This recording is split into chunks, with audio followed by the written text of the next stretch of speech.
Labdien! Esmu Ainārs Kacens, Bauroka tehniskais speciālists. Mēs atrodamies ēkā, kura būvēta 1907. gadā no masīviem ķieģeļiem.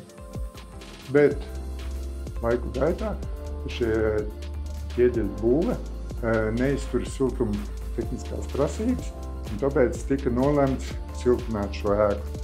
Tā kā tas nav iespējams no ārpuses siltināt šo ēku, jo šī ēka ir piemineklis, tika izvēlēti bloki Bauroka Renove 100, kuriem tad mēs vienkārši ērti, ātri uzbūvējām. Vispirms izlīdzinājām sienas, jo ķieģeļu siena bija ļoti nelīdzena, un pēc tam rindējām šos blokus.